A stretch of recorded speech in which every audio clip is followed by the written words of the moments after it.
Welcome to Not So Quiet on the Western Front, the podcast where we lift the lid, bust the myths, and explore the incredible history of the First World War.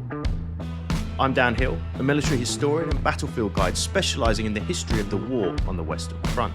And I'm Dr. Spencer Jones, author and senior lecturer in war studies at the University of Wolverhampton. In this episode, we'll explore the story of the British Tommy in the First World War, studying his wartime experiences and drawing comparisons to Australians, Canadians, French, German, and American servicemen. What was the average Tommy like, and what did he experience on the battlefields of the Western Front? Hello, Dan. Always a pleasure to be joining you on the podcast. And today's podcast is going to be a multinational examination, really, of what life was like for a common soldier, a regular soldier, just down on the front line in the Western Front. And how did different nationalities view the Western Front? How did they experience it? What were the similarities? What were the differences? And in some ways, this is a topic that is absolutely vast, of course, because millions of men served in their respective armies. Yet at the same time, it's a really fascinating one, I think. Yeah, so much to explore on this question. And one of those, I think, which has probably got longer legs in terms of its legacy. I know each of us here kind of come in with their own slightly nationalistic view of the experiences of the Great War, whether we try to do it or not. And I'm certain that you and I both look at things through a very British lens. Of course, French historians today are going to look through it with the French lens, and the men at the time did that as well. And that's why making those comparisons is particularly intriguing, because there's lots to bring out. And, you know, to kind of set the scene, I think, to a certain extent, we should figure out who actually we're going to be talking about. And I think we may dip in and out of various different nations, but generally speaking, we can look at the German soldier, Fritz, of course, as he's famously known at the time. We can look at the French serviceman, the Poilu, quite literally meaning the hairy one. We can look at the AEF when they arrived from 1917 onwards, the Doughboys, as they become known.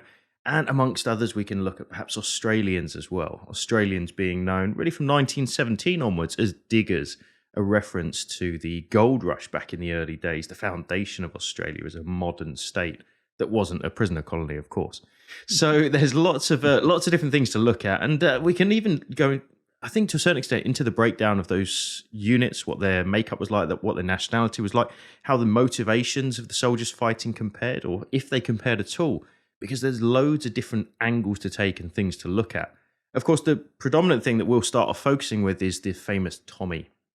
Comes from the name Thomas Atkins, which is the, if you like, the standard name that the British Army choose in various pamphlets and leaflets to describe a generic soldier in the First World War. Very well known today. If you hear somebody say Tommy or Tommy Atkins, most people, even without a particularly deep interest in the subject, will refer that to the First World War.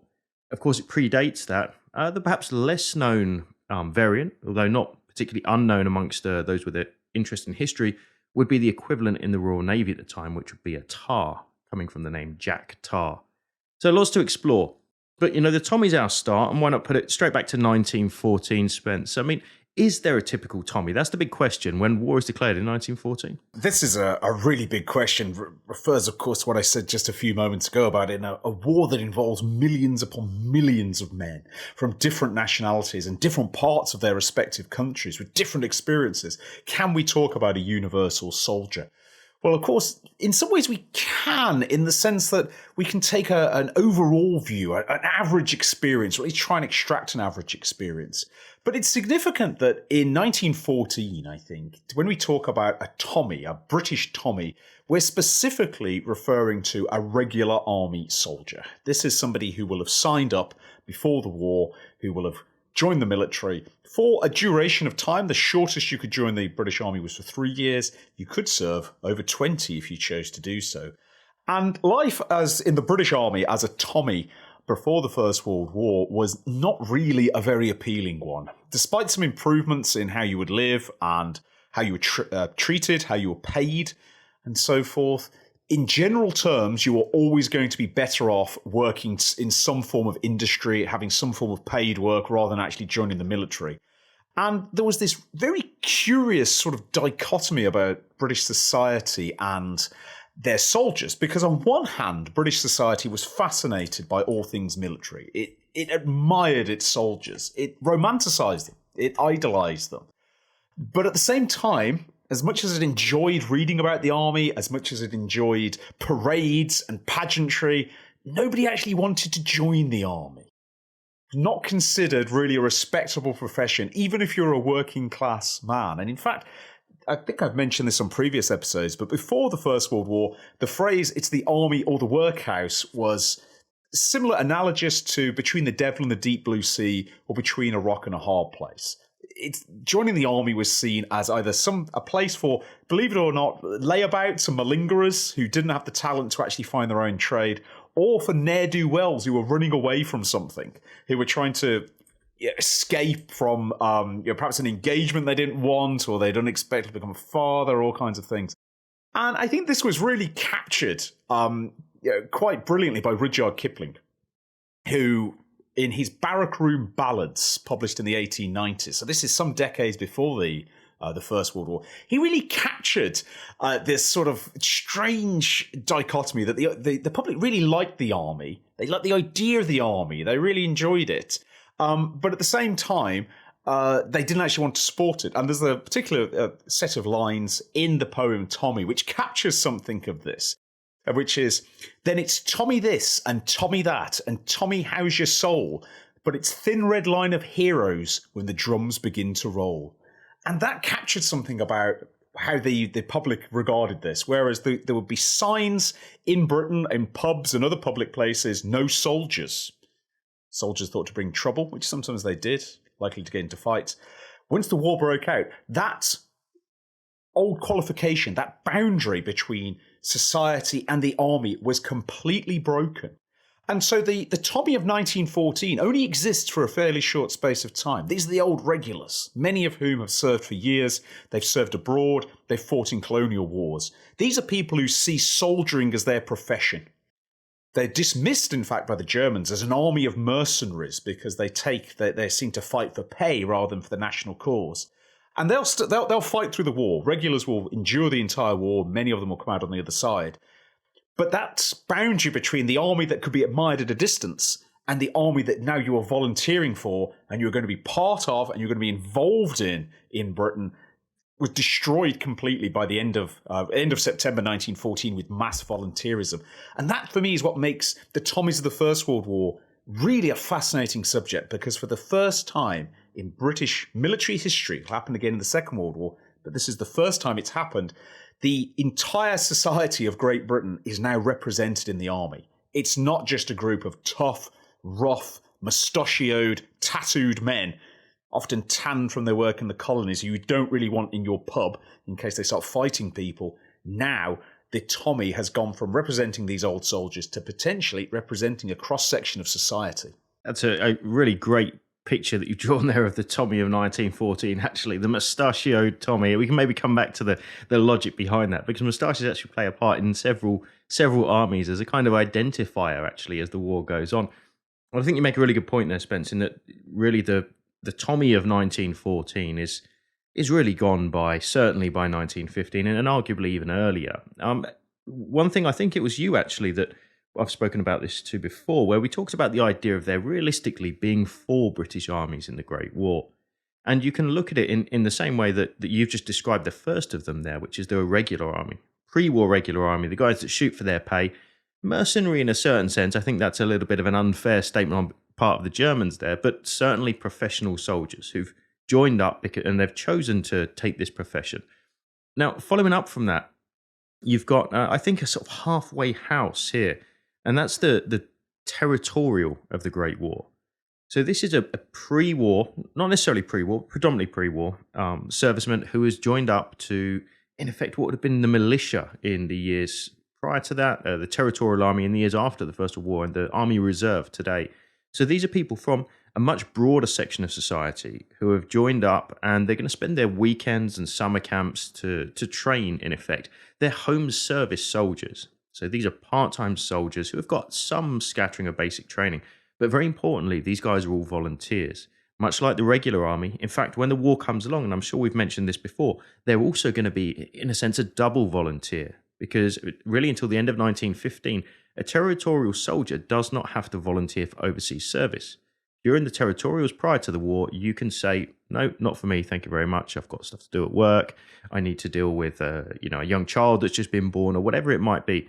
And you don't necessarily have to go abroad. Now, the reality is most men want to. It's the reason they've joined the territorials in the first place. They're keen to join up, and there's certainly an amount of peer pressure amongst comrades when that question starts to get asked of pre-formed territorial units in the latter part of 1914.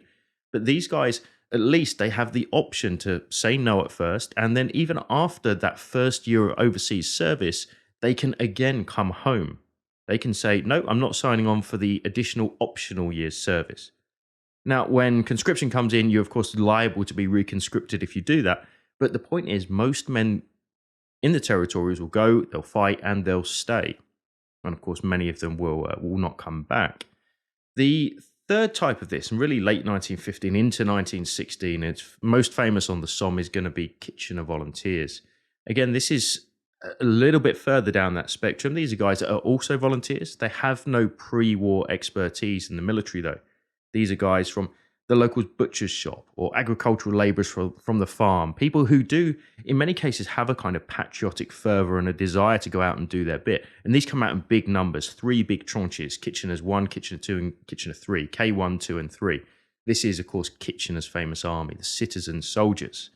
Now, these guys will get a real bad drubbing really in the middle part of the war. Eventually will get blended into the rest of the army. And then finally, the fourth of those is going to be the conscripted guys. So, in effect, men who are, once conscription comes in 1916, who are going to be told that they're going to join the army, whether they want to or not. This is going to be a much larger number. It's really going to be not quite the bulk, but certainly a big proportion of the army that actually wins the war in 1918. But as you can imagine, with conscripted soldiers that haven't self-chosen to join the military, there are issues related to morale and perhaps even the quality of the soldier, at least in the early part of that conscription period. But what we should, I think, not forget here is we don't get one army that dies and then the second army that comes and dies and the third that starts and finishes. Actually, what you get each time is you're getting this new injection of manpower into that same corps, which is being diluted, of course. But the bar stays relatively high with the British throughout the Great War. It's a really unique army and how they kind of blend from number 1 to right through to number 4. And it's very different to European armies. And I think the main reason for this, Spencer, is that many big European armies in the pre-war years already run a kind of conscription, really national service. It's true of the French, the Russians, and the Germans. This is a really important point because just to emphasize what you've said about the British Army, British Army goes through really 4 ages: the regulars, the territorials, the Kitcheners or the volunteers, and then the conscripts. And they intermingle with one another. And we'll certainly come back, I'm sure, to how certain units function, because one thing that's quite interesting is you can, if in 1918, it's perfectly possible for you to be a conscript, but you're in a regular unit. And that potentially gives you rather a different outlook on life. Equally, the territorials view their units slightly differently to Kitchener units. There's no such thing as a conscript unit, so to speak. All the units that have been formed will either be regular, territorial, or Kitchener/volunteer. And then conscripts are brought into those units to become part of the manpower. And in some cases actually become inculcated with their ethos, the ethos of a regular division, even though by 1918 it looks nothing like the pre-war divisions, is still noticeably different from a Kitchener division. I find that very interesting. I'm sure we'll come back to that. But you made a great point about the fact that France and Germany, and indeed Russia and Austria-Hungary, do not have the same kind of military system as the British. Instead, there is national service, able-bodied men. Unless you have a deferment, there's certain deferment conditions that you can have in certain nations. You're going to have to serve a period with the armed forces. And it's very interesting that this is culturally, especially in Germany, seen in a completely different light to how it's seen, for example, from the outside in Britain. So in Britain, there's actually attempts before the First World War to introduce national service, led by Lord Roberts, VC, one of the great military heroes of the Victorian age. And it gains absolutely no traction whatsoever. Nobody has any interest in serving national service in Britain then. They probably don't now, for that matter. But in Germany, serving national service it's an accepted part of life. There's almost no political opposition to the idea, except on the absolute fringes, the most left-wing parties who basically don't have any political clout whatsoever. And it's viewed as a sort of rite of passage. It's almost the moment you become a man is when you're actually called up for your national service and you go and serve. And it's seen as a sort of national duty. It's a patriotic thing to do, and it's part of you. And this is something that, to British eyes before the First World War, is inexplicable. It helps to actually bind the nation together, that everybody has served at some point. Any man you're going to meet of a certain age is almost certainly going to have spent some time in the army, as you have. And so that gives you something to talk about. It gives you a shared experience. The same's true in France as well. It's interesting that actually French conscription, or serving with the French army during the national service period, isn't looked upon in perhaps quite the same way as German national service. The French, perhaps a slightly different cultural outlook. We'll go and do it and we'll serve it, but there tends to be a lot of grumbling. And French literature before the First World War, there's a lot of comic novels which are actually set around soldiers doing national service or their pre-training, with lots of comedic things happening, and these soldiers aren't very competent and so on. And those kind of comic novels are very popular in France. You don't see those type of comic novels in Germany, where national service is seen in a very serious manner. It's not something to be joked about, it's something to take seriously. There are some humorous novels about this, but nowhere near as many as in France. Similarly, in France, you'll get lots of the stage plays, which sort of mock those, the first year of your national service, you don't know what you're doing and so on. You don't get the same in Germany. And even there before the war, we start to see slightly different cultural attitudes towards service in militaries. The Germans are seeing this as a national duty, not necessarily something you'd enjoy or you'd seek out, but something that you can be proud of once you've done it. The French tend to see it as a little bit of an imposition in your life. It's going to disrupt your life before you can go back and get on with what you're going to do. And it's full of comedy and farce. And the British regard the whole thing as completely bonkers. And why would anybody submit to conscription? That's absolutely insane. And that raises a point that I think's really worth remembering. The further we get from the era of the First World War, the greater the cultural gulf between then and now. And something that we're apt to forget, because we live in a globalized, digitally connected world now, where cultural influences, particularly from America, have become almost globally universal, where we can connect with other cultures at the push of a button on our phones or on our computers. And although it hasn't removed cultural differences, it's softened the edges of cultural differences. In the world of the First World War, cultural differences are huge because people don't travel in quite the same way. There isn't any degree of globalization. Immigration into these nations, particularly the European nations, is pretty low. It's pretty minimal. So cultural homogeneity is more entrenched. And where you get cultural differences, it tends to be actually within nations. So a Scotsman, for example, in 1913 would have a very different outlook on life from somebody who lived, say, in Canterbury in the UK. Somebody from Normandy in France would have a different outlook on life from somebody who lived right down on the south coast, and so on. But their culture was very different, and it was a lot more homogenous and centred on certain ideas, like national service, than perhaps it is now. And so the psyche of national cultures was a lot more definable, at least in Europe, although, as we'll see, America was a bit of a different case. And so although we're talking in very broad brush strokes here, we're definitely tarring everyone with a broad brush, it is important to remember that if not necessarily a universal culture, there was certainly a strong overlay of noticeable, recognizable national cultural elements, and these were incorporated into the respective armies. Yeah, and there's, I think, a very strong argument to say, that cultural picture that you've painted there changes specifically because of the First World War, because of this melting pot that is created as a result. I'm gonna disagree with you, Spence, on with two specific references. One, I'm going to mention the Australians. I'm going to mention the Canadians, because I think they maybe sit apart from that particular backstory, if you like. Absolutely, with regards to sort of mainland French and British and German and Russian units. But I think, at least to my mind, the Canadian and Australian contributions may be slightly different because of the way those countries are both quite young and both founded fairly quickly pre-war.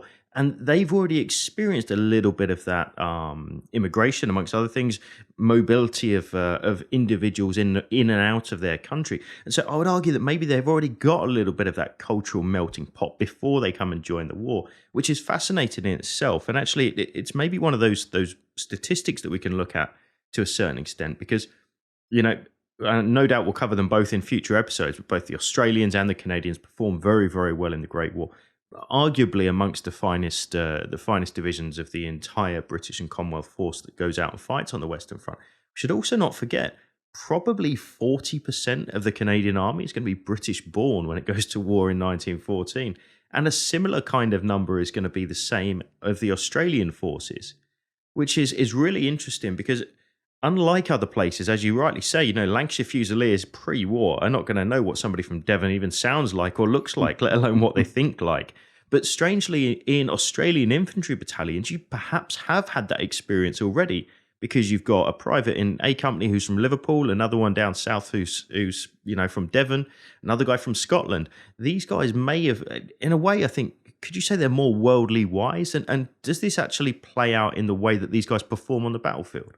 Really great points there, Dan. And one thing to emphasize about the Canadian and Australian forces is they've actually got a very high percentage of what we would now call first or second generation immigrants.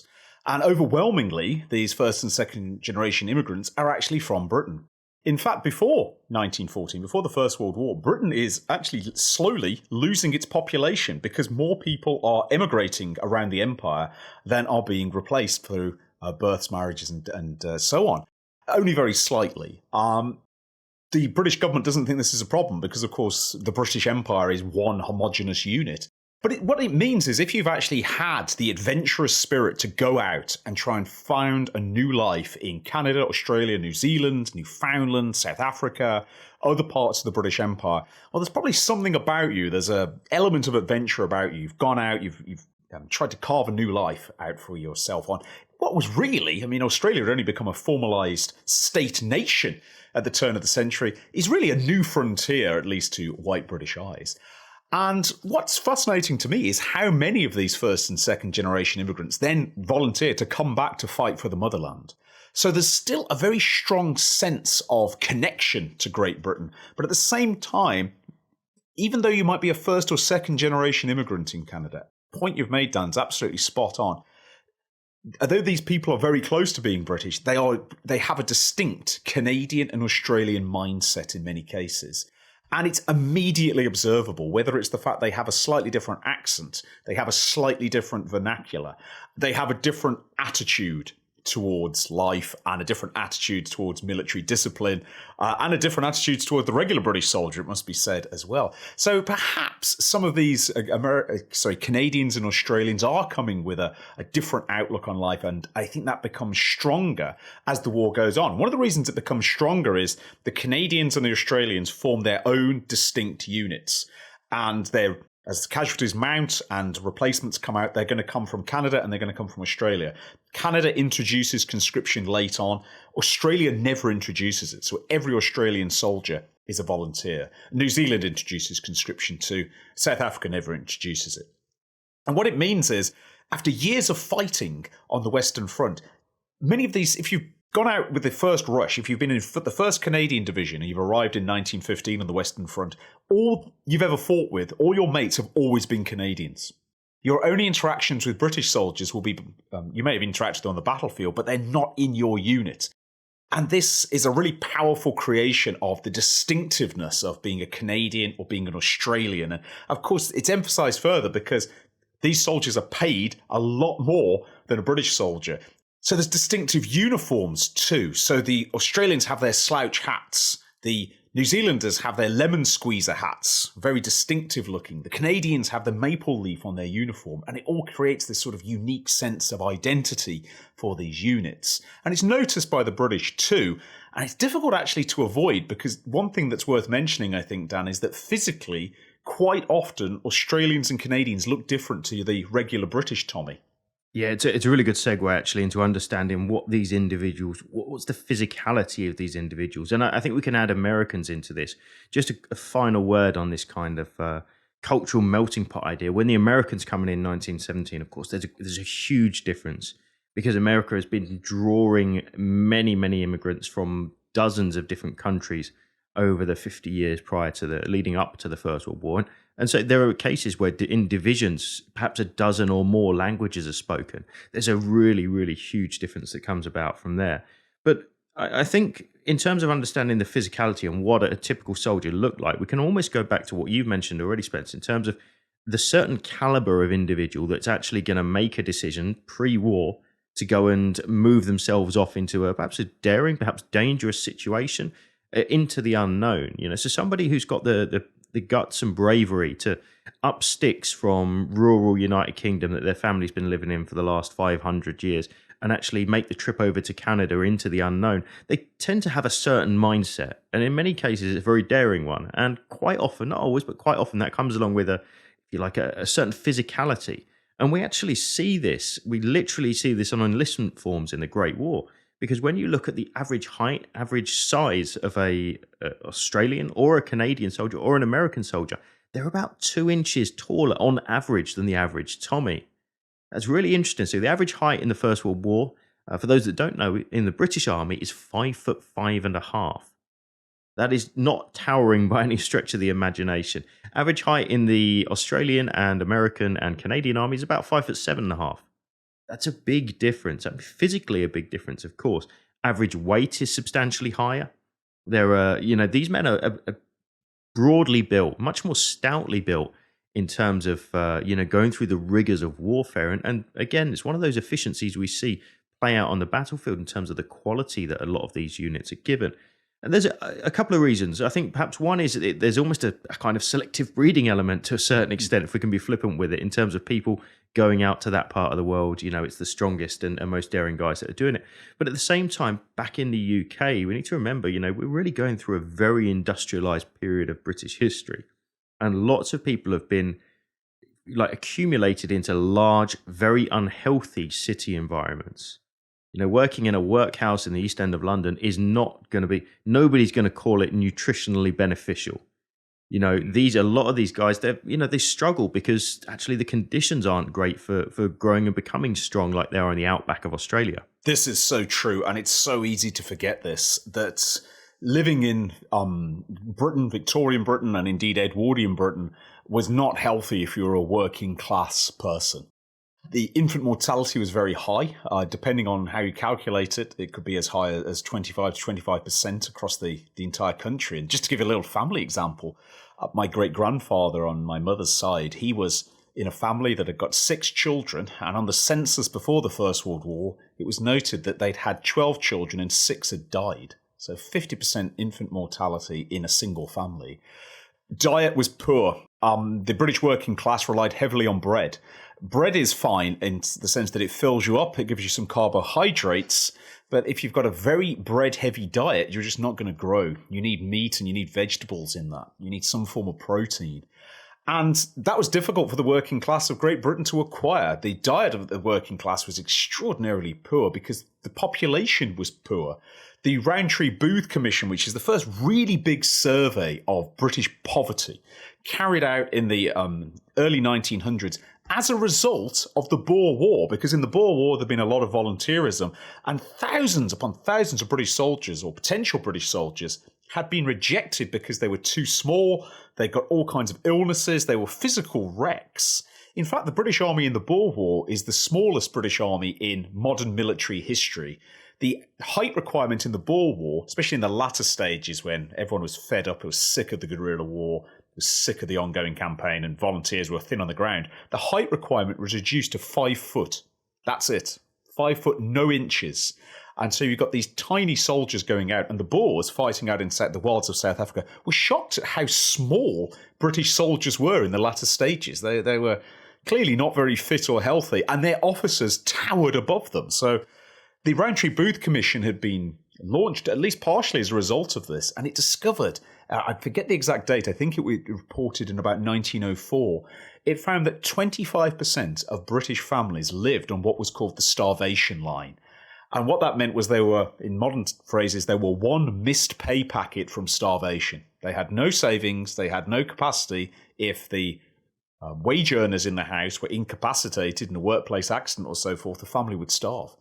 And this is, of course, in the centre of what was then the richest empire the world had ever seen. And yet its population was poorly fed, no healthcare, almost no access to healthcare, limited diet. One of the most interesting things in to do with the British home front is that during the war itself, because actually wages rise in Britain and inflation is kept relatively under control, and later rationing is introduced, the working class diet improves dramatically. People actually start getting bigger. Children start to grow bigger, and infant mortality declines as well. So it gives you some idea, though, about the world in which the average British Tommy is coming from is a pretty grim industrial world where wages are low, prices are high, and prospects of really growing up big and strong are pretty limited, it has to be said. Yeah, and, there's something you mentioned there I think is particularly interesting. A lot of these guys as well are going to put on significant amounts of weight and grow significantly stronger because they join the army. And I think if you ask somebody in the street, what were the conditions like?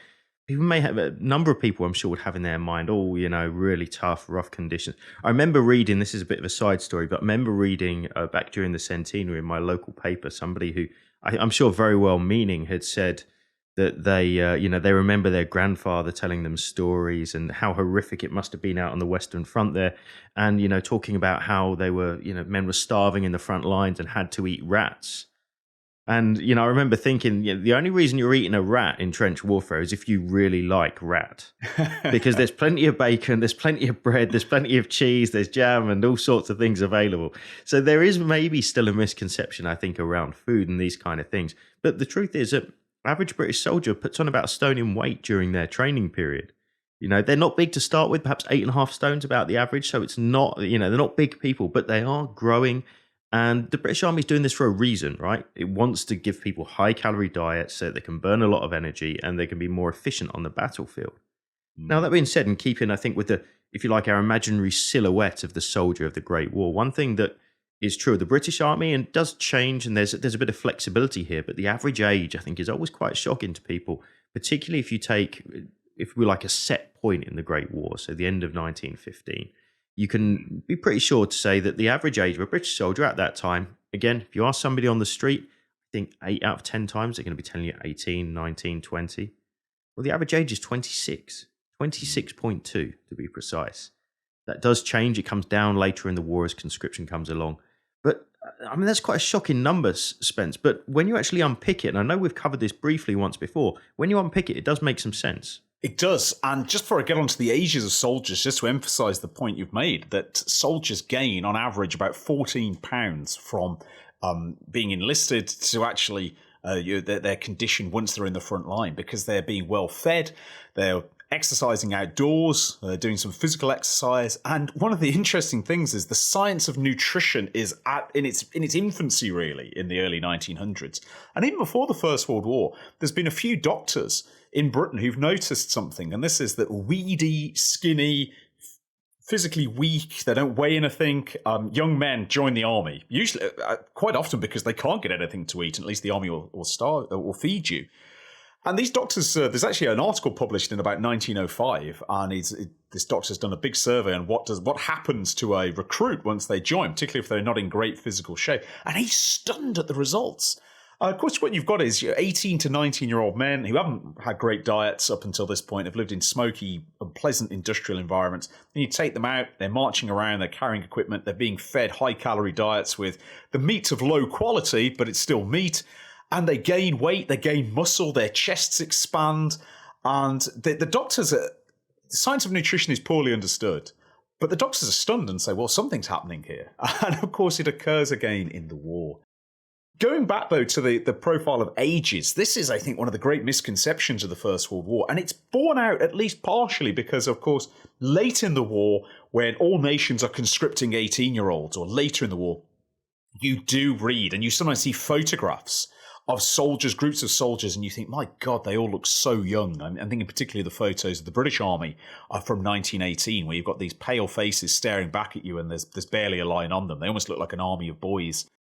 But In fact, all armies are actually filled with men of varying ages. One of the things that's quite striking, I find, on the battlefield is when you're taking a group around a cemetery, and one of the group will find the resting place of a man who's in his late 30s or even into his late 40s, because, of course, chronological age is not necessarily a complete guide to your physical fitness and your physical health.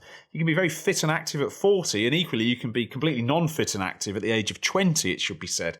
And if you've made it that far, if you've actually volunteered, if you've gone out to war, you've gone through the training, you've survived it no matter your age, you must be fairly fit.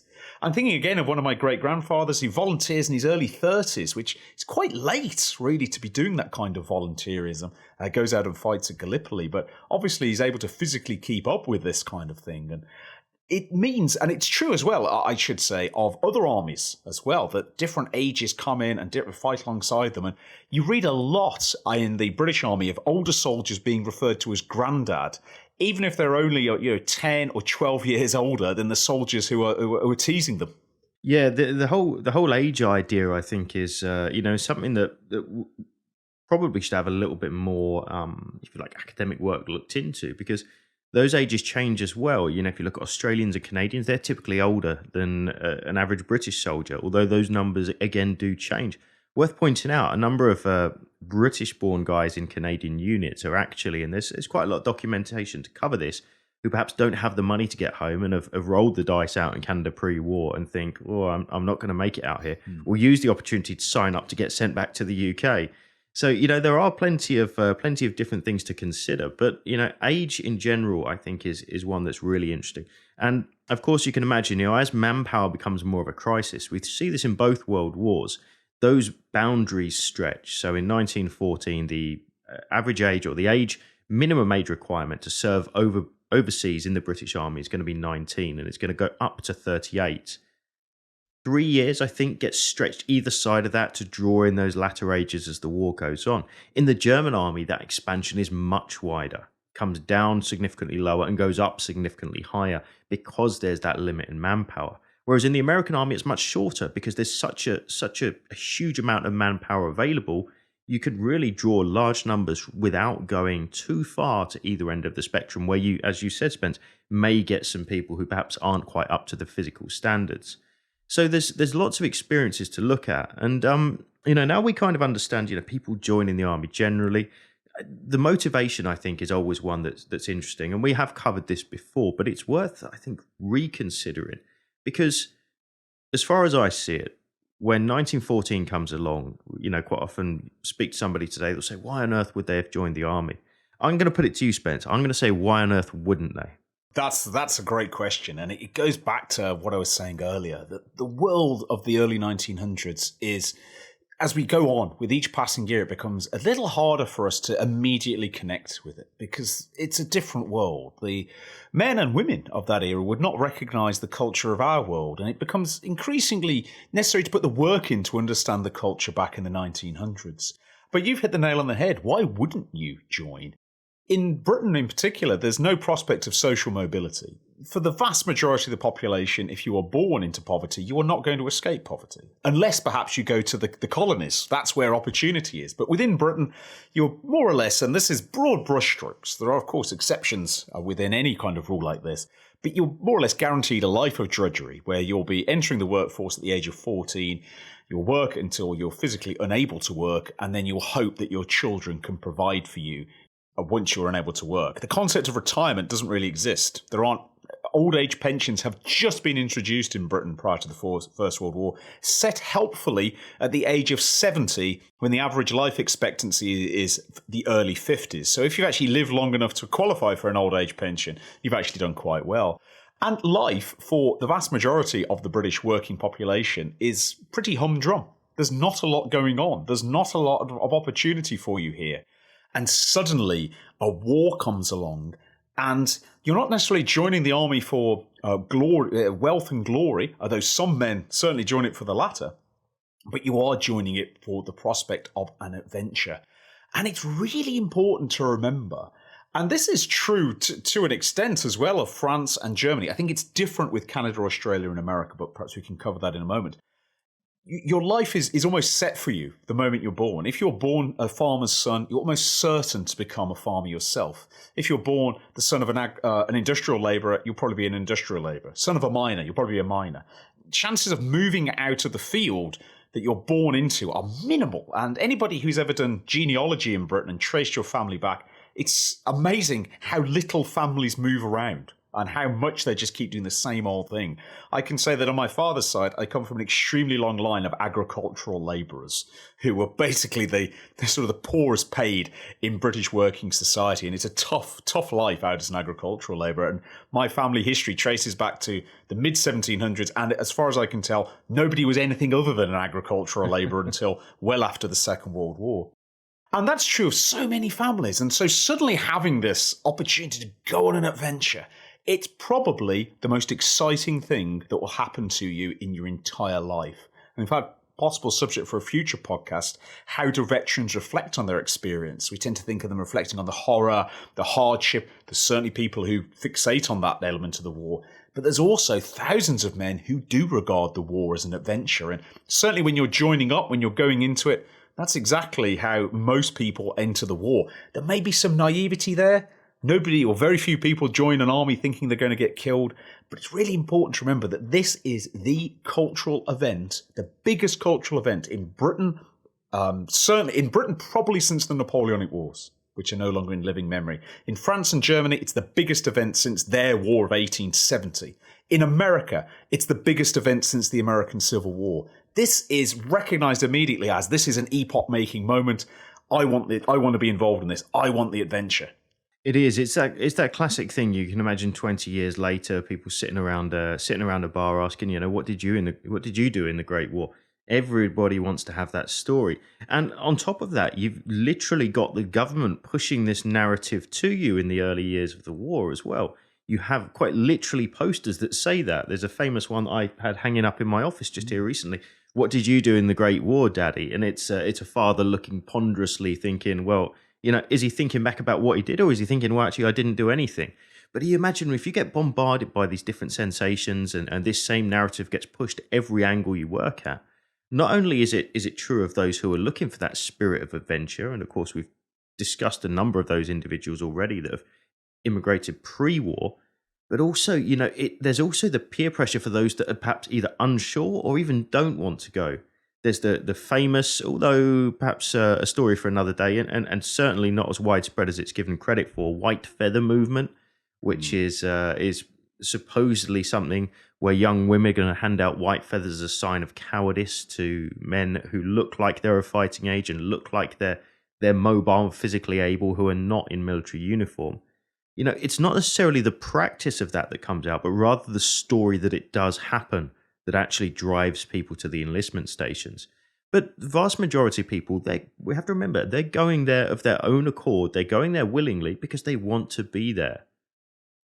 Things change. By 1917, if you ask somebody in a trench in Ypres for their third winter, do you still want to be here? You can imagine the answer is going to be most likely no. But they don't always spend their time in trenches. They're not spending all of their time in horrific locations like Ypres, where it's always deadly. And this, I think, is, again, another one of those things that we can cover in terms of the picture of the Tommy and the things that they remember as well. Because if you ever read veterans' accounts, diaries, memoirs of the time, yes, they certainly do focus on those major engagements, the battles that they take place in. But as well, Spence, there's also a huge amount of time dedicated to things that are fun, things that are enjoyable, and stuff they got up to behind the lines. There really is. And this is something that I think is still a little bit difficult for a 21st century audience to grasp. And it's partially warped by the fact that when we view films to do with this, when we view television series, when you consume modern media, those kind of stories, which were fascinating to the men who lived them, aren't so interesting. You're portraying soldiers mucking around with a smallpox respirator and a captured German helmet. That's a hoot in the 1920s.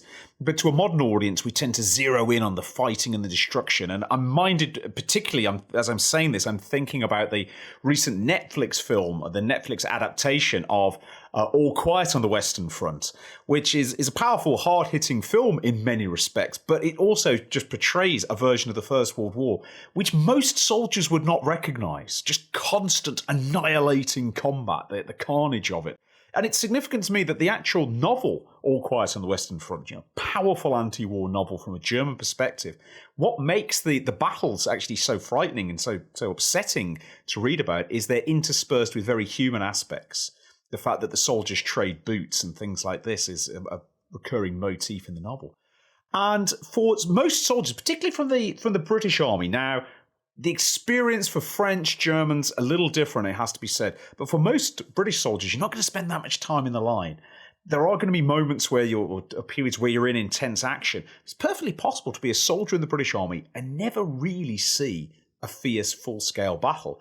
But what it's impossible to avoid is spending some time behind the lines. And when you read what I would consider some of the great memoirs or the great books by veterans about the First World War. Now, I'm thinking again of one of my favourites, Frank Richards' Old Soldiers Never Die, the archetypal, tough regular, hard as nails, surrounded by his mates who are all regulars too. They're as hard as nails. And one of the reasons that Old Soldiers Never Die is so readable, and I think one of the reasons it's such a massive hit in Britain when it's published in the 1930s and it's still in print today, is it captures what do soldiers get up to when they're not in battle. And for Frank Richards, it consists really of three things: trying to acquire food, trying to acquire alcohol, and trying to acquire women. And these are sort of almost riotous adventures behind the lines. And he's, of course, an older soldier. He's surrounded by tough older soldiers. They know the business of pilfering and causing a little bit of mayhem and getting away with it. But for younger soldiers who'd never been out there, this is, an adventure of a lifetime behind the lines, because you're interacting with French women, French girls. You're interacting with nurses. You're interacting in a way that you'd never get to interact in your day-to-day life, where you were likely to be born, raised, and die in exactly the same place. Now there's a chance for an adventure, and it's really interesting that if you read regimental magazines after the war, regimental magazines and regimental associations, very popular. Lots of people write in and share their experiences. I would say somewhere in the region of 95% of the accounts in those magazines published, especially in the 20s and 30s, they're not really about the fighting. Instead, they're about, do you remember that bar we all used to go to that was near Ypres? Do you remember those two French nurses who had a motor car? And there's that kind of thing. People are reflecting on the sort of the camaraderie, the fun element, and that for a lot of soldiers, although there's obviously the intensity of battle and combat, you don't necessarily want to dwell on that. It can be unpleasant, it can be frightening, it can be disturbing. Whereas thinking about the time that everyone got drunk and somebody accidentally set his hat on fire behind the lines, that's a real story, by the way, that's fun. And so the experience of being a Tommy, being a soldier behind the lines, it's something we forget. It just doesn't appear in modern media because we focus so much on the fighting elements instead. Yeah, and what we shouldn't forget is it makes up a huge chunk of that time. Certainly more time than you'd spend in the front line. From 1915 onwards is going to be spent behind the lines. And so the vast majority of those experiences, and bear in mind as well, when you're in a frontline trench, you're really in quite an isolated position. Nobody's looking over the top. You're not looking at the surroundings around you. You're in a fairly muddy trench with the same guy to your left and the same guy to your right. When you're behind the lines, it's a lot more of a stimulating environment. People have a chance to take in their surroundings. And so quite often, veterans would talk about knowing areas. They wouldn't really talk about knowing that area of front line. They talk about knowing the village behind it. And so you get all of these kind of memories come out in the post-war years. Not necessarily, as you said, Spence, today, but certainly in the few years post-war. I wish I could remember who said it, and I'm going to have to try and look it up, and I'll tell you on another podcast if I find it. But there's one great account that I recall reading or listening to at some point where somebody is asked, tell us about the most deadly battle you ever fought in. And it was a chap. I think he may have been a regular as well. He said, yep, it was every Saturday night, and it was in Popperinga. Now, for those of you that know the area very well, Popperinga is an area, a rest and recuperation area behind Ypres in the Ypres salient. So well behind the British lines, about 6 or 7 miles behind. And the story for Popperinga, known as Pop, and the famous phrase "going out on the pop" comes from Popperinger, is quite literally a result of this town becoming a very, very debaucherous location. They say that there are two premises, two types of premise available in Popperinger from 1915 onwards, and it's either bars or brothels. And the fight that this chap was referring to is the fight that happened every night when a battalion of Scots and a battalion of Londoners, or whoever it might be, or Canadians and Australians come into the town at the same time, have a skinful of beer and get in a huge punch up. And it was like clockwork every weekend or every night that there was a new battalion in the line. And I find that really interesting, and the fact that people remember it, but they remember it in a kind of in a friendly way. You might have got a nose broke in that fight, but they still remember it fairly fondly years later. And there's an element of rivalry here, and this comes in, I think, to the idea of the Tommy and the Poilu and Fritz and all of these guys. There's some pretty serious bitterness between nations in the First World War. There's also some fairly light-hearted moments. Something sticks in my mind of Canadians having just left an area that men of the 2nd Division move into, and they find that because the Canadians have been in the area, the local shop employees and pub owners have hiked the prices up about 4 times, and the Brits come in, they can't afford to buy anything because the Canadians get paid so much more and they charge more. But at the same time, Spence, there are also some fairly bitter rivalries which really cut quite deep. Yeah, there are. And this is something that I think we tend to forget. And partially this is actually a result of the Second World War, where a really, really powerful and largely effective propaganda effort is made to unify the Allied nationalities, particularly the British, the Americans, and the Canadians, and ensure that they're all on the same page, they're all fighting for freedom. Whereas in the First World War, the national differences and the rivalries are a lot more pronounced. The rivalries between the Australians and the British are noted as early as 1916. The British tend to look down upon the Australians. They find them a bit arrogant, a bit cocky. British Tommy resents the fact an Australian's paid a lot more money than they are. And the Australians resent the British because they feel that they're using the Australians as spearhead, which they often are, in fairness, and that they're taking disproportionate casualties. And the British and the French can interact sometimes interact in unfriendly ways. The average British Tommy tends to get a vision of the French Poilu as being a bit lazy, a bit idle, not really pulling his weight. Now, that's partially because the French, where they're interacting with the British, tend to be behind the lines. The British are not seeing the French in battle. And of course, the French are fighting ferociously, taking enormous casualties. But perhaps one of the biggest cultural barriers is actually between the British and the Americans. And when the Americans arrive, you might think, well, the shared language between British and American troops is going to bring them together.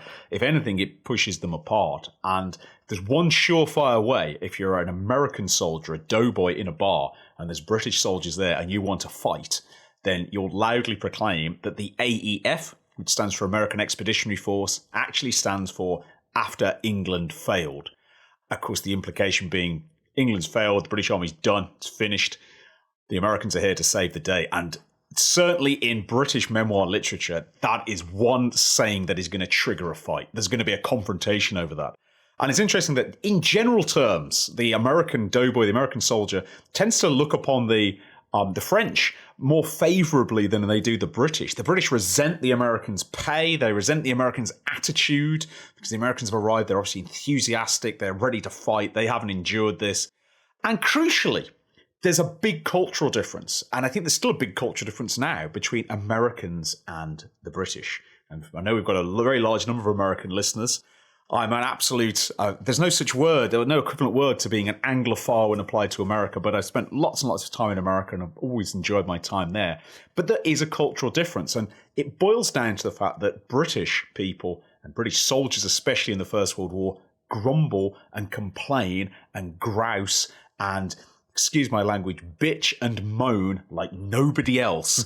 And to American soldiers who've arrived in 1917, they hear the British soldiers complaining and moaning, and they're talking about, oh, the Germans have got all the best kit, our kit's rubbish, nobody knows what we're doing, this sucks.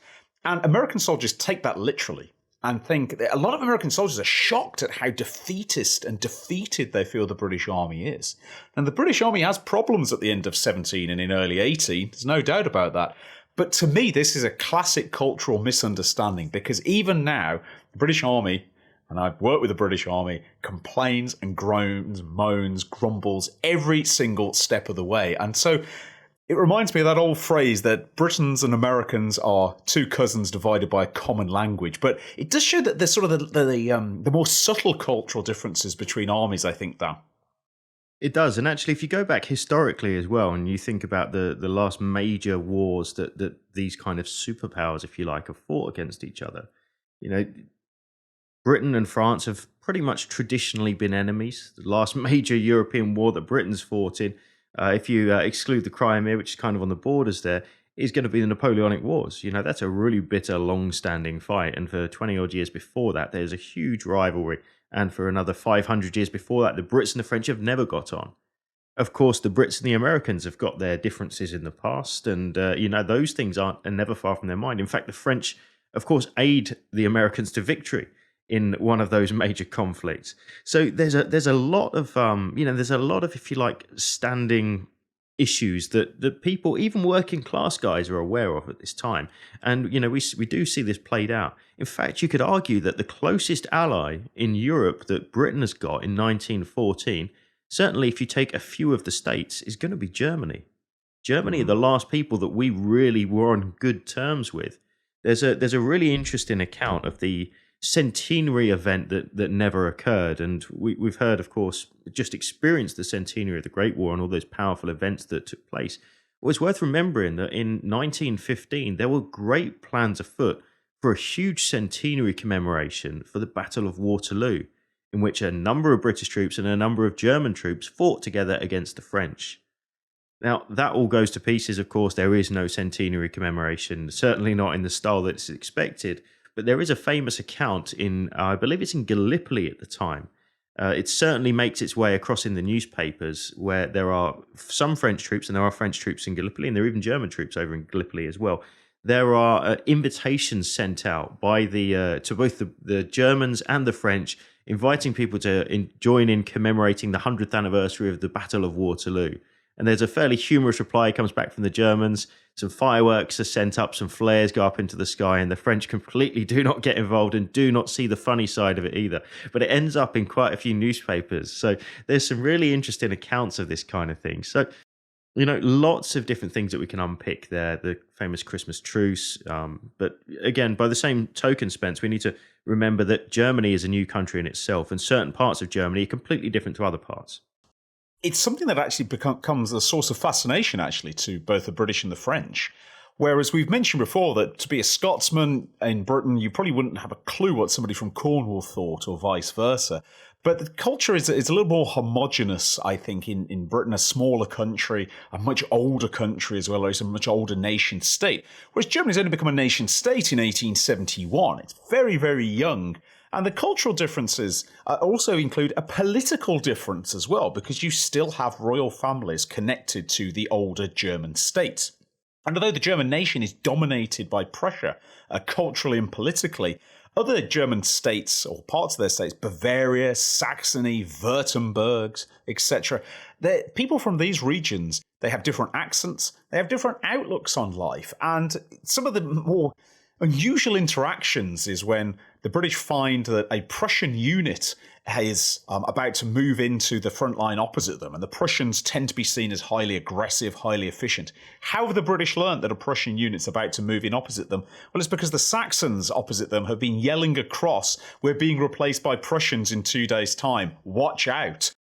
And that sort of captures something about the inter-German antagonisms between different, not national units, but different regional units. Now, I think we can take this a little bit too far, and Germany, of course, the German army fights extremely hard throughout the war. But the individual units, whether you're in a Bavarian unit, a Saxon unit, a Prussian unit, etc., you're quite proud of that local identity. As the war goes on for Germany, those regional identities do become eroded. And by 1918, the Germans are just throwing anybody they've got into the line. They just recruit everybody. You can end up being recruited in Prussia and being shipped out to a unit that you're basically got nothing to do with. That's true as well in Britain, I might add.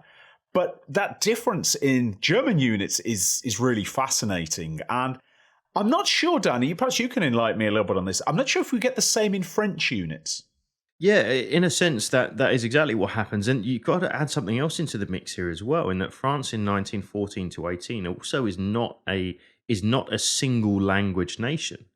There are multiple different languages down in the southeast. For example, Occitan is spoken, Catalan is spoken, even a version of Basque is spoken down in the southwest. So, whilst officers are united in speaking French, quite often troops will not actually be able to communicate with each other if they're passing each other in the line. Somebody who's grown up speaking Catalan and actually or Occitan has no real affinity with anybody from the north of France or Paris. They may not even be able to communicate.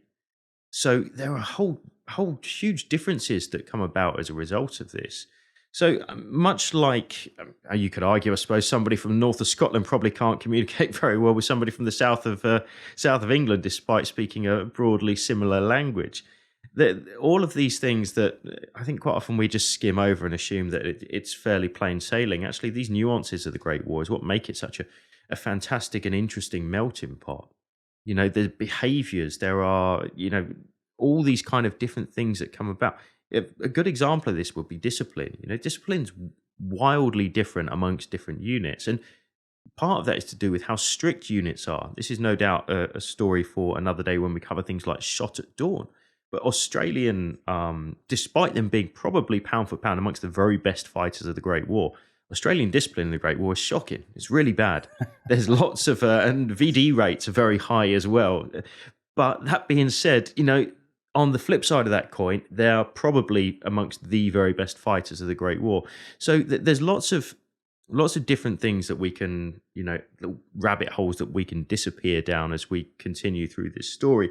I think one of the things that is unique to perhaps everybody that considers the Great War, and I would consider myself being part of this, and maybe we don't look at this subject because it's a slightly awkward one.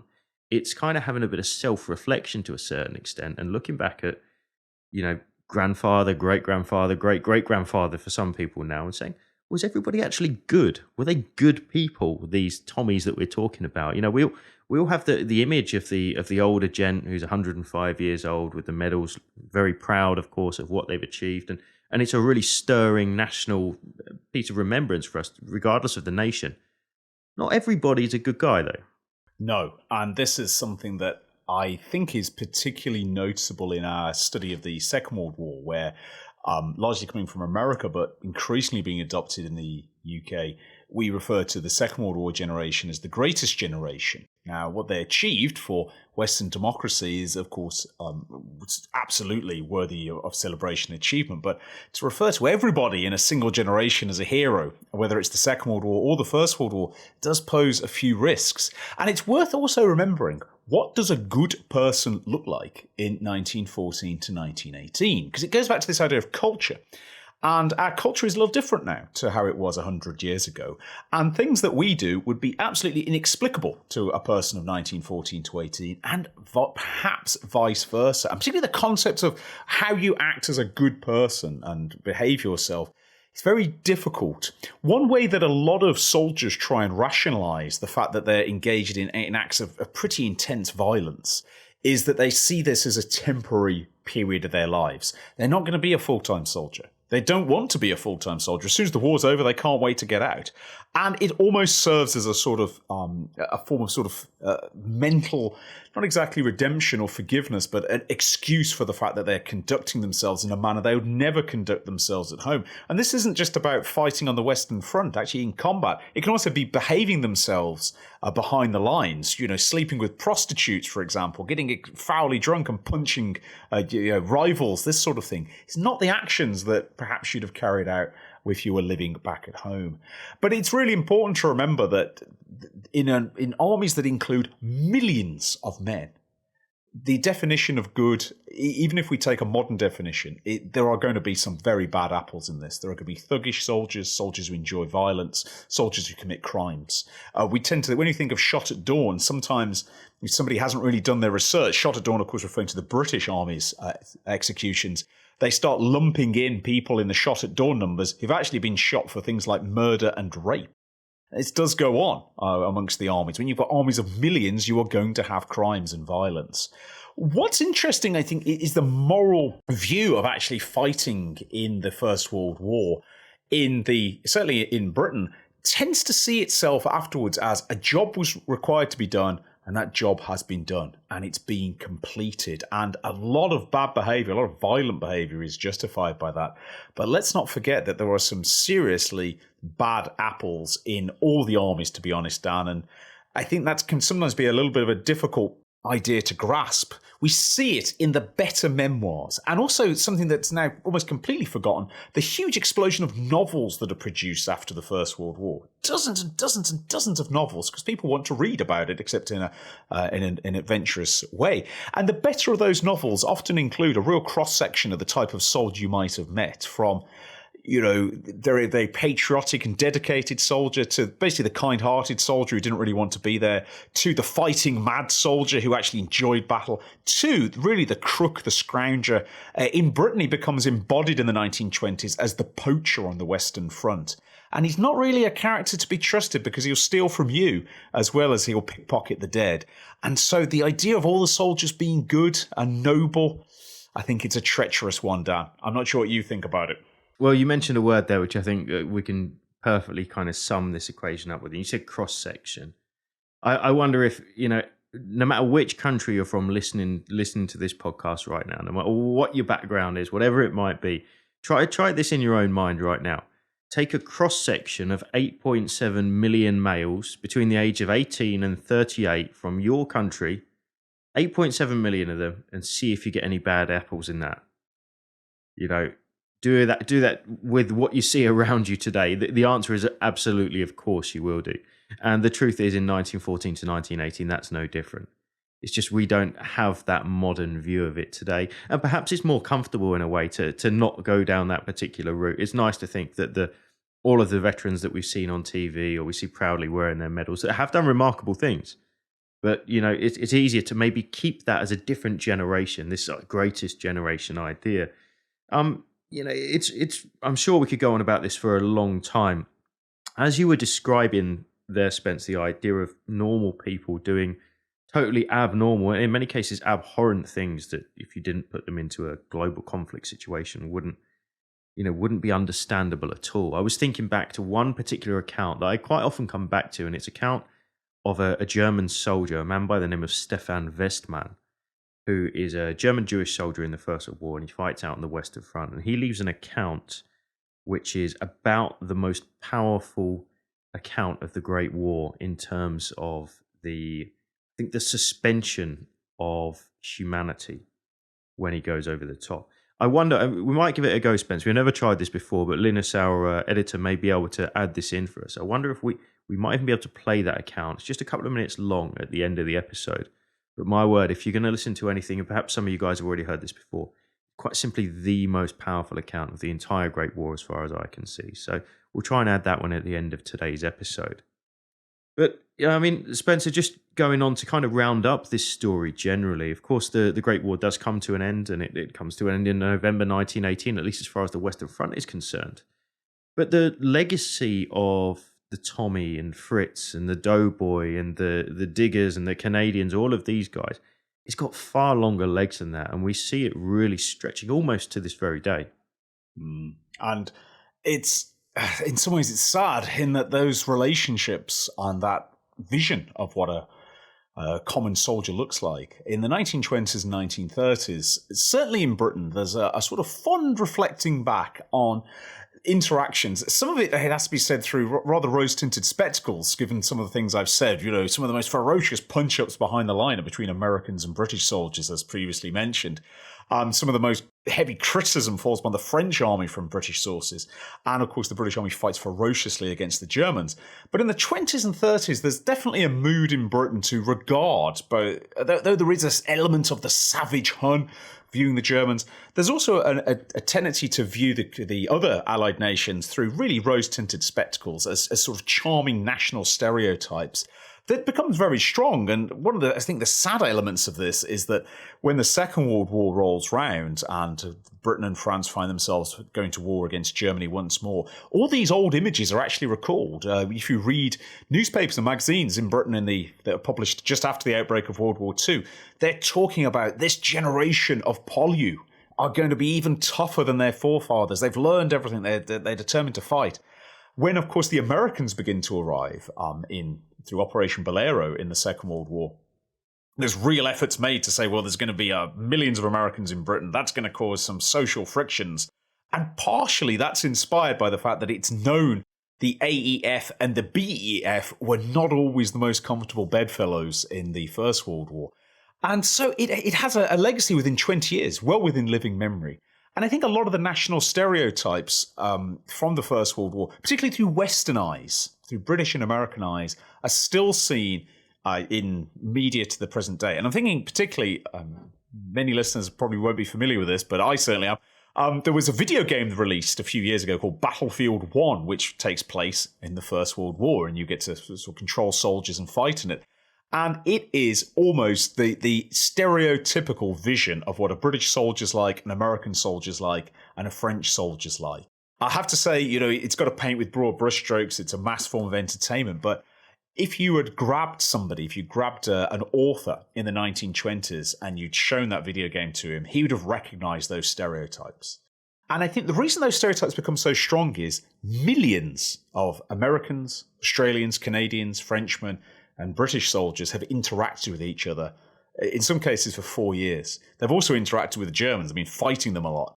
And so it creates these powerful national stereotypes that are reinforced over and over again by the soldiers, and that we still have to this day. And if there's one thing I hope the listeners take away from this episode is that we've tried to get across, it's the depth of this subject, that these national stereotypes are rooted in a certain amount of truth, like the fact British soldiers grumble and groan all the time, like the fact Australian soldiers in the First World War are notorious for ill discipline and theft. But at the same time, when you're dealing with such a vast cross-section, you're always going to get differences. And we've barely even scratched the surface of this fascinating subject, Dan. We could do about half a dozen more episodes on aspects of this. Yeah, of course, it's where to draw the line. I hope you guys have found it interesting. No doubt it is a subject to which we'll return, that we've got a big long list of, quite often we don't really work with notes, Spence, but a couple of words here saying this is what we're thinking about covering today. Got about a third of the way through this list, so maybe this is something we come back to in the future.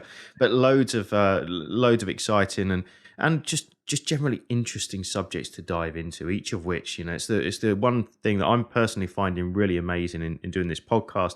You find branches as you go through a conversation and think, oh, it would be nice to come back down that road at some point in the future. And really, we're guided by you guys. So, if there's something, we do catch all of the comments that you guys leave, all of the emails that you send. They absolutely get read and they're much appreciated. So if there's something you want to see, do please let us know. We'll be delighted to explore it in a future episode. You've been listening to Not So Quiet on the Western Front, a Battle Guide production. If you've enjoyed this podcast, why not check out the Battle Guide YouTube channel, where we regularly release documentaries exploring some of the most famous and extraordinary episodes from throughout military history. If you'd like to support the Battle Guide team to create more content just like this, why not head over to our Patreon, where for the cost of just a cup of coffee, you can get access to full-length virtual battlefield tours, exclusive behind-the-scenes content, decide which subjects we cover in future podcasts and videos, and join a fantastic community of like-minded people. That's all this time. See you again soon. Now, if we can manage it, let's see if Linus, our technical guru, is going to finish us with that very powerful piece by Stefan Westman. One day we got orders to storm a French position. We got in. And my comrades fell right and left of me. But then I was confronted by a French corporal, he with his bayonet at the ready, and I with my bayonet at the ready. For a moment, I felt the fear of death. And in a fraction of a second, I realized that he was after my life exactly as I was after his. I was quicker than he was. I tossed his rifle away and I ran my bayonet through his chest. He fell, put his hand on the place where I had hit him, and then I thrust again. Blood came out of his mouth and he died. I felt physically ill. I nearly vomited. My knees were shaking, and I was, quite frankly, ashamed of myself. My comrades, I was a corporal there then, were absolutely undisturbed by what had happened. One of them boasted that he had killed a Poilu with the butt of his rifle. Another one had strangled a captain, a French captain. A third one had hit somebody over the head with his spade. And they were ordinary men like me. One of them was a tram conductor, another one a commercial traveler. Two were students, the rest were farm workers, ordinary people who never would have thought to do any harm to anyone. How did it come about that they were so cruel? I remembered then that we were told that the good soldier kills without thinking of his adversary as a human being. The very moment he sees in him a fellow man, he is not a good soldier anymore. But I had in front of me the dead man, the dead French soldier, and how would I liked him to have raised his hand? I would have shaken his hand, and we would have been the best of friends, because he was nothing like me but a poor boy who had to fight, who had to go in with the most cruel weapons against a man who had nothing against him personally, who only wore the uniform of another nation, who spoke another language, but a man who had father and mother and a family perhaps. And so I felt. I woke up at night sometimes drenched in sweat because I saw the eyes of my fallen adversary, of the enemy, and I tried to convince myself what would have happened to me if I wouldn't have been quicker than he, what would have happened to me if I wouldn't have thrust my bayonet first into his belly. What was it that we soldiers stabbed each other, strangled each other, went for each other like mad dogs? What was it that we, who had nothing against them personally, fought with them to the very end and death? We were civilized people after all.